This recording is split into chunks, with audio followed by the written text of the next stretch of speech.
கோவையில் 10க்கு 10 நாம் மகத்தான வெற்றி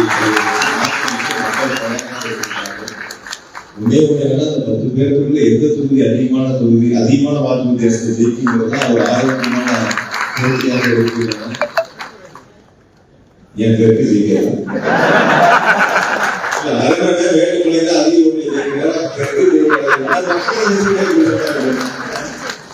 நானும் ஒரு வேட்பாளர் வேண்டுகொலை அதிக வேண்டுகொலை அதிக வாக்குகள்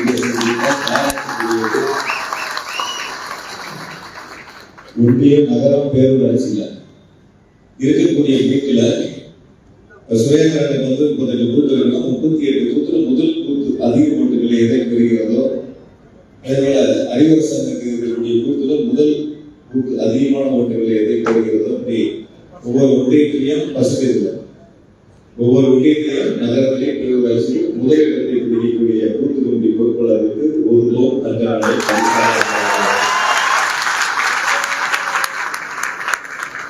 ஆரோக்கியமான போட்டிக்காக நமக்குள்ள சிறப்பாக பணியாற்ற வேண்டும் என்பதற்காக இந்த செய்தியை பகிர்ந்து கொள்கிறேன். இன்னும் ஒரு சிறப்பு இருக்கு.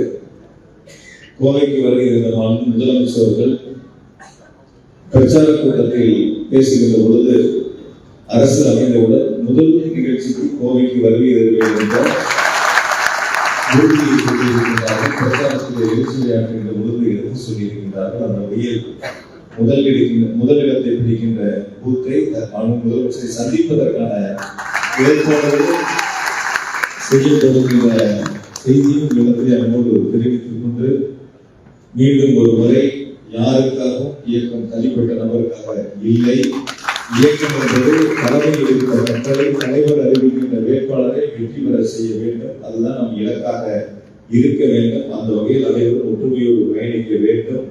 மீண்டும் ஒரு முறை யாரையும் மறைமுகமாகவோ நேரடியாகவோ தொடர்பிலே இருந்தால் இயக்கத்திற்கு மாற்று சிந்தனை கொண்டவர்களாக இருந்தால் யாருக்கு பார்த்தாலும் நிச்சயமாக தலைவரிடத்தை பரிந்துரை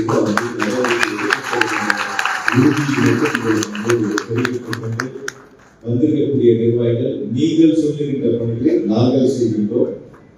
நீங்க என்ன வேலை சொன்னாலும் சரி அந்த வேலையை முழுசா நாங்க செய்வோம். என்ன செய்ய சொன்னாலும் சரி அதையும் நாங்கள் செய்வோம். நம்முடைய சிந்தனை ஒன்றே அது சாதாரண வெற்றியாக இருக்கக்கூடாது. இமாலய வெற்றியாக 50,000 வாக்குகள் வித்தியாசத்தில் வெற்றியாக இருக்கிற வேண்டும் என்பதை மட்டும் மனதிலே வைத்து சிறப்பாக பணியாற்றுங்கள். 2 நாளைக்கு ஒரு நான் திரும்ப வரப்போறேன். எனக்கு 13ஆம் தேதியோட பிரச்சாரமே நான் முடிக்க போறேன். தெற்கு தொகுதியில 2 நாட்களுக்கு ஒரு முறை ஒவ்வொரு தொகுதிகளாக நேரலை சென்று பார்த்து நிர்வாகிகளை பார்த்து பணிகளை வேகப்படுத்தி மிக சிறப்பாக தேர்தல் களத்தில் எடுத்து செல்வதற்கான பணிகளை நாம் அனைவரும் இணைந்து முன்னெடுத்திட வேண்டும்.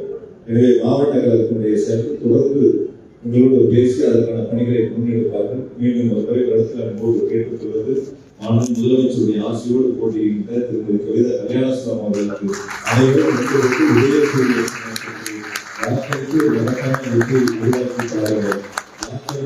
உதயக்கூடிய வெற்றி பெற செய்தி நன்றி.